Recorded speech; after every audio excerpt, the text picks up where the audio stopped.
Welcome to this video on Chapter 4 of your Class 6 Science textbook titled Diversity in Living Organisms. In this session, we will review the question and answer section. नमस्कार दोस्तों, आप सभी का स्वागत है। आज के इस वीडियो में हम कक्षा 6 विज्ञान महाराष्ट्र राज्य बोर्ड के अध्याय 4 जीवों में विविधता डाइवर्सिटी इन लिविंग ऑर्गेनिजम्स के प्रश्नोत्तर का सरल और आसान अध्ययन करेंगे। इस वीडियो में हम इस अध्याय के सभी महत्वपूर्ण प्रश्नों के सही उत्तर, उनके आसान स्पष्टीकरण और परीक्षा की दृष्टि से महत्वपूर्ण बिंदुओं को समझेंगे। तो बिना किसी देरी के आइए शुरू करते हैं अध्याय 4 जीवों में विविधता के प्रश्नोत्तर। Starting on page 31, let's list plants found in our surroundings. For trees with strong trunks and sturdy branches that people can climb, examples include mango, banyan, neem, tamarind, and jamun trees. अब पृष्ठ संख्या 31 से प्रश्नों की शुरुआत करते हैं। प्रश्न 1, अपने आसपास पाए जाने वाले पौधों की सूची बनाइए। उत्तर, जिन पेड़ों का तना मजबूत होता है और जिनकी शाखाओं पर लोग आसानी से चढ़ सकते हैं उनके उदाहरण हैं आम, बरगद, नीम, इमली और जामुन के पेड़। ये सभी पेड़ आकार में बड़े, मजबूत और लंबे समय तक जीवित रहने वाले होते हैं। ये हमें फल, छाया, शुद्ध वायु और पर्यावरण संरक्षण जैसे अनेक लाभ भी प्रदान करते हैं। Next, consider shrubs with branches that grow close to the ground. Some common examples found in our surroundings are rose, hibiscus, cotton, jasmine, and henna, also known as mehendi. अब आगे बढ़ते हैं। प्रश्न, ऐसे पौधों के उदाहरण बताइए जिनकी शाखाएं जमीन के पास से निकलती हैं।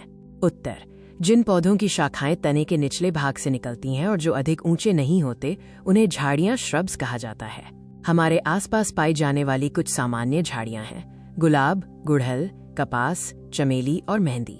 ये पौधे आकार में छोटे होते हैं, इनमें कई शाखाएं होती हैं और ये अपने सुंदर फूलों, सुगंध तथा उपयोगी गुणों के लिए प्रसिद्ध हैं। For plants that have no branches, a tall trunk, and leaves only at the top, we can look to trees such as the coconut palm, the palm tree, and the areca nut, also known as the betel nut tree.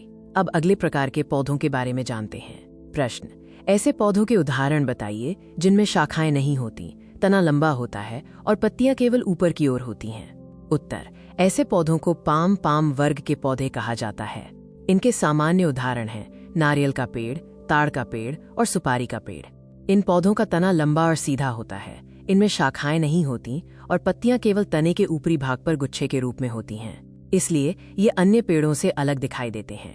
Some plants have weak stems that require support to climb. These include the money plant, grapevine, pea plant, bean plant, and the pumpkin vine. प्रश्न, ऐसे पौधों के उदाहरण बताइए जिनका तना कमजोर होता है और जिन्हें बढ़ने के लिए सहारे की आवश्यकता होती है। उत्तर, ऐसे पौधों को लताएं, क्लाइंबर्स कहा जाता है। इनका तना कमजोर होता है, इसलिए ये किसी पेड़, डंडे या अन्य सहारे का उपयोग करके ऊपर की ओर बढ़ते हैं। इनके सामान्य उदाहरण हैं मनी प्लांट, अंगूर की बेल, मटर का पौधा, सेम का पौधा और कद्दू की बेल। इन पौधों को अच्छी तरह बढ़ने के लिए सहारे की आवश्यकता होती है क्योंकि ये अपने बल पर सीधे खड़े नहीं रह सकते।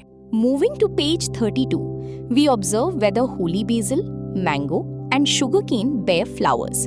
The answer is yes. Holy basil produces small flowers in spikes, mango has clusters called panicles, and sugarcane can produce feathery, silvery purple flower clusters. अब पृष्ठ संख्या 32 पर चलते हैं। प्रश्न, क्या तुलसी, आम और गन्ने के पौधों में फूल आते हैं? उत्तर, हाँ, इन तीनों पौधों में फूल आते हैं। तुलसी के पौधे में छोटी छोटी फूल बालियों, स्पाइक्स के रूप में लगते हैं। आम के पेड़ पर फूल गुच्छों, पैनिकल्स में आते हैं। गन्ने के पौधे में ऊपर की ओर रुई जैसे चांदी बैंगनी रंग के फूलों की गुच्छे निकलते हैं। इससे हमें पता चलता है कि ये तीनों पुष्पीय पौधे फ्लावरिंग प्लांट्स हैं क्योंकि इनमें फूल बनते हैं।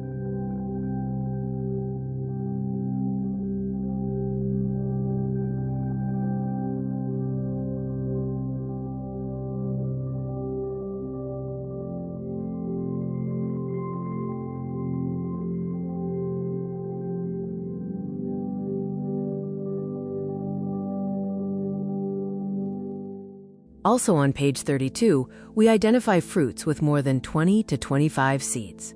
Examples include papaya, watermelon, guava, pomegranate, and tomato.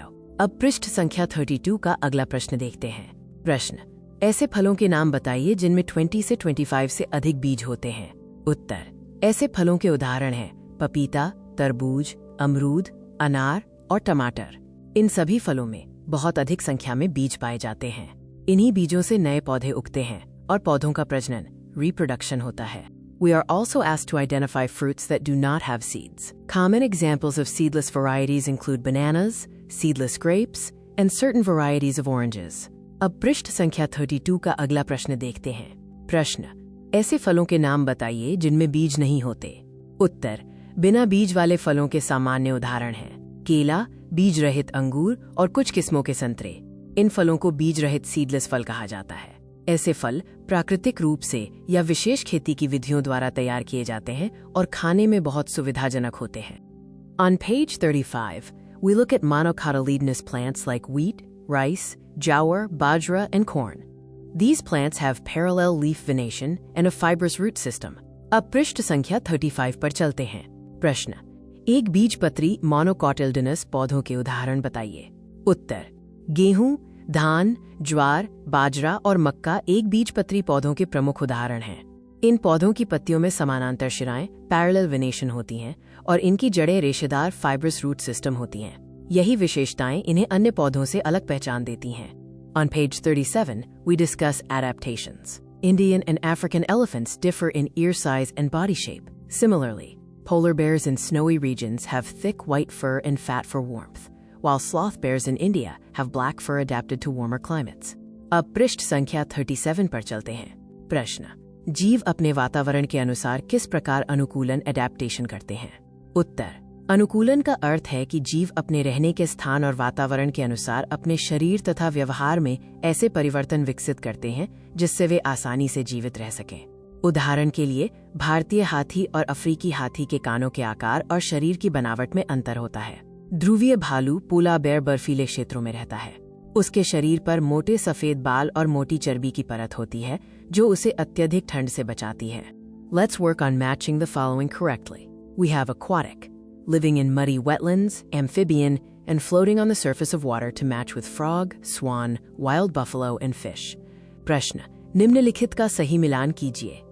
उत्तर, मछली, fish, जलीय जीव, aquatic, जंगली भैंसा, wild buffalo, कीचड़युक्त दलदली क्षेत्रों में रहने वाला, lives in muddy wetlands, मेंढक, frog, उभयचर, amphibian, हंस, swan, पानी की सतह पर तैरने वाला, floats on the surface of water. Here are the correct matches.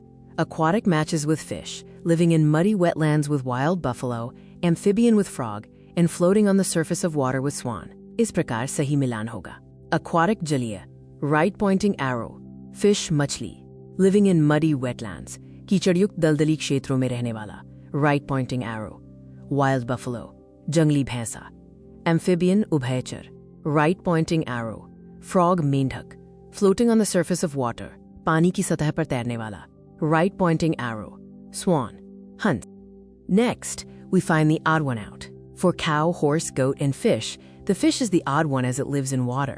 For mango, peepal, guava, and coriander, the coriander is the odd one as it is an herb, while the others are trees. प्रश्न, निम्नलिखित में से विषम, odd one out पहचानिए। 1. गाय, घोड़ा, बकरी, मछली। उत्तर, मछली विषम है। कारण, क्योंकि मछली जल में रहने वाला जलीय जीव है, जबकि गाय, घोड़ा और बकरी स्थल पर रहने वाले स्थलीय जीव हैं। 2. आम, पीपल, अमरूद, धनिया। उत्तर, धनिया विषम है। कारण, क्योंकि धनिया एक शाकीय हर्ब पौधा है, जबकि आम, पीपल और अमरूद वृक्ष ट्रीज हैं। Continuing with odd ones out. For kangaroo, cheetah, cockroach, and deer, the cockroach is the insect among animals. For moong, jowar, wheat, and bajra, the moong is a pulse, whereas the others are cereals. 3. Kangaroo, cheetah, tilchatta, hiran. Uttar, Tilchatta cockroach विषम है। कारण, क्योंकि तिलचट्टा एक कीट insect है, जबकि kangaroo, चीता और हिरण स्तनधारी मैमल्स हैं। 4. मूंग, ज्वार, गेहूं, बाजरा। उत्तर, मूंग, मूंग विषम है। कारण, क्योंकि मूंग एक दलहन पल्स है, जबकि ज्वार, गेहूं और बाजरा अनाज सीरियल्स हैं। Finally, let's look at true or false statements. It is true that hina or mehendi is a type of shrub. However, it is false that trees with uproots collapse easily in a light storm. प्रश्न, निम्नलिखित कथनों को सही, true या गलत, false बताइए। 1. मेहंदी एक झाड़ी श्रब है। उत्तर, सही। ट्रू। कारण, क्योंकि मेहंदी एक झाड़ीदार पौधा है जिसकी कई शाखाएं जमीन के पास से निकलती हैं। 2. उथली जड़ों वाले पेड़ हल्के तूफान में भी आसानी से गिर जाते हैं। उत्तर सही। ट्रू। कारण, जिन पेड़ों की जड़ें गहरी नहीं होती वे मिट्टी को मजबूती से पकड़ नहीं पाते, इसलिए तेज हवा या तूफान में उनके गिरने की संभावना अधिक होती है। नोट: यदि आपकी पुस्तक में कथन उथली जड़ों वाले पेड़ हल्के तूफान में भी आसानी से नहीं गिरते लिखा है तो उसका उत्तर गलत फॉल्स होगा, क्योंकि वास्तव में उथली जड़ों वाले पेड़। Let's review more statements. It is false that mango trees do not bear flowers, false that polar bears live in the desert, and false that some species of snakes are amphibians. प्रश्न: निम्नलिखित कथनों को सही, true या गलत false बताइए। 3. आम के पेड़ पर फूल नहीं आते। उत्तर गलत, फॉल्स। कारण, आम के पेड़ पर फूल आते हैं जिनसे बाद में फल बनते हैं। 4. ध्रुवीय भालू पोलार बेयर रेगिस्तान में रहता है। उत्तर गलत, फॉल्स। कारण, ध्रुवीय भालू बर्फीले ध्रुवीय क्षेत्रों में रहता है, रेगिस्तान में नहीं। 5. सांपों की कुछ प्रजातियां उभयचर एम्फिबियंस होती हैं। उत्तर गलत, फॉल्स। कारण, सांप सरीसृप रेप्टाइल्स हैं, उभयचर नहीं। उभयचर जीवों के उदाहरण मेंढक और टोड हैं। Moving to observation exercises, if we look at the relationship where a monkey lives on the branches of trees, we can complete the pair for living underground with the mole.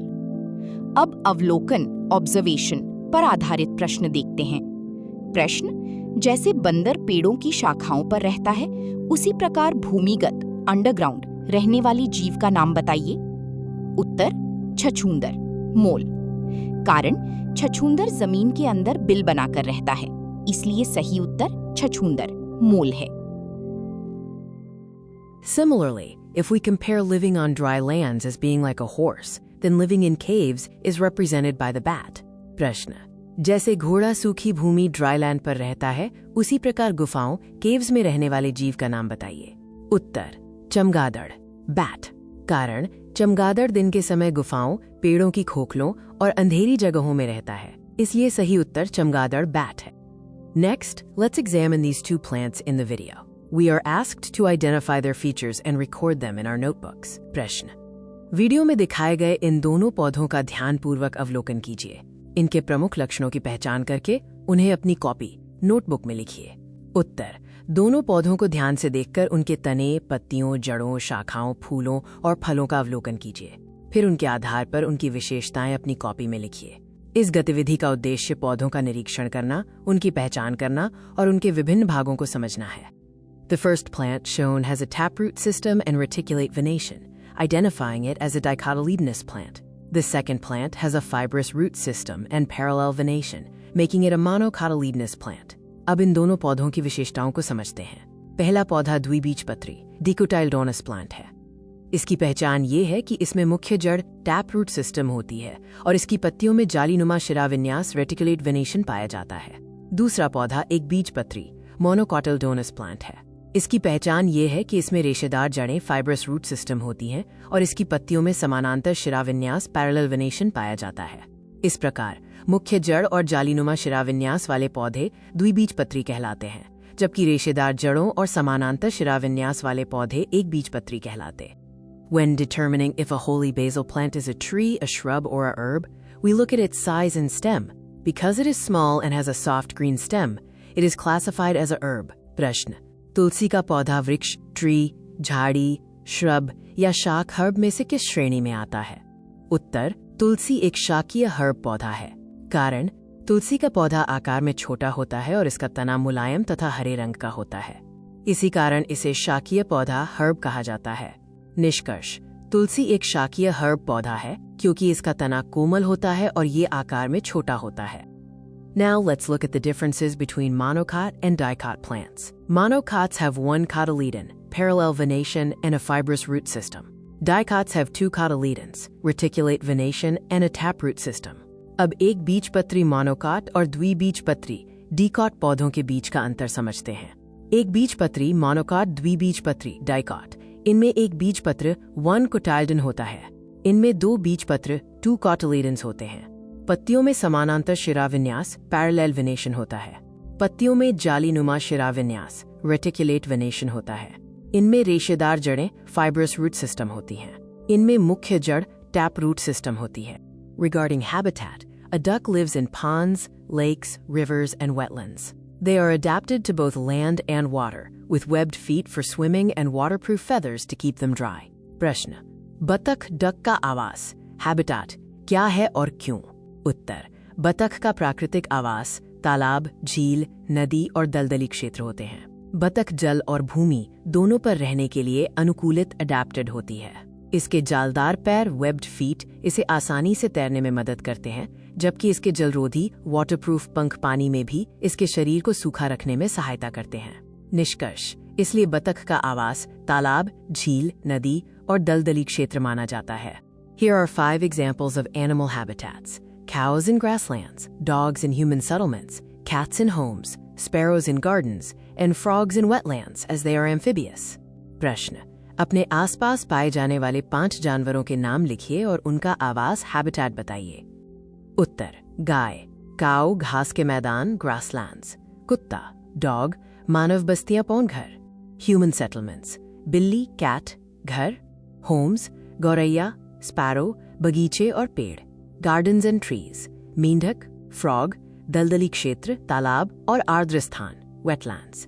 कारण: मेंढक एक उभयचर amphibian जीव है, इसलिए ये जल और भूमि दोनों पर रह सकता है। निष्कर्ष: प्रत्येक जीव का अपना एक विशिष्ट आवास हैबिटेट होता है, जहां उसे भोजन, पानी, सुरक्षा और रहने के लिए उपयुक्त वातावरण मिलता है। For our project, we are researching endangered species in Maharashtra. These are animals at risk of disappearing due to environmental changes. अब प्रोजेक्ट गतिविधि पे चलते हैं। प्रोजेक्ट: महाराष्ट्र में पाए जाने वाले संकटग्रस्त इंडेंजर्ड जीवों की जानकारी एकत्र कीजिए। उत्तर: संकटग्रस्त जीव वे होते हैं जिनकी संख्या लगातार कम होती जा रही है और जिनके भविष्य में विलुप्त होने का खतरा है। इसका मुख्य कारण पर्यावरण में बदलाव, जंगलों की कटाई, प्रदूषण, शिकार और प्राकृतिक आवास का नष्ट होना है। Endangered animals in Maharashtra include the Bengal tiger, Indian leopard, the great Indian bustard, the Indian pangolin, and the Indian vulture, all facing threats like habitat loss or human conflict. Maharashtra के कुछ संकटग्रस्त जीवों के उदाहरण हैं: भारतीय विशाल गिलहरी शेकरू महाराष्ट्र का राज्य पशु, बाघ टाइगर, भारतीय तेंदुआ इंडियन लेपर्ड, गिद्ध वल्चर ग्रेट इंडियन बस्टर्ड, मालढोक। निष्कर्ष: इन जीवों की सुरक्षा करना हमारी जिम्मेदारी है। वनों का संरक्षण, प्रदूषण कम करना और अवैध शिकार रोकना इनके संरक्षण के लिए बहुत आवश्यक है। In conclusion, species are becoming rare due to deforestation, pollution, and illegal hunting. To save them, we must protect our forests, stop poaching, and prioritize wildlife conservation. तो दोस्तों, आज हमने कक्षा 6 विज्ञान अध्याय 4 इंचेस जीवों में विविधता के सभी महत्वपूर्ण प्रश्नों और उनके उत्तरों का अध्ययन किया। हमने ये भी जाना कि वनों की कटाई, प्रदूषण और अवैध शिकार के कारण अनेक जीव जंतुओं की संख्या लगातार कम होती जा रही है और वे संकटग्रस्त एंडेंजर्ड बनते जा रहे हैं। इन जीवों को बचाने के लिए हमें जंगलों की रक्षा करनी होगी, अवैध शिकार को रोकना होगा और वन्य जीव संरक्षण को बढ़ावा देना होगा। यही हमारी प्रकृति और आने वाली पीढ़ियों के प्रति जिम्मेदारी है। To complete your project, remember to collect and paste or draw pictures of the Bengal tiger, Indian leopard, great Indian bustard, Indian pangolin, and Indian vulture in your notebook. यदि आपको ये वीडियो उपयोगी लगा हो तो वीडियो को like करें, अपने दोस्तों के साथ शेयर करें और ऐसे ही शैक्षणिक वीडियो देखने के लिए हमारे चैनल को सब्सक्राइब करना न भूलें। धन्यवाद। मिलते हैं अगले वीडियो में।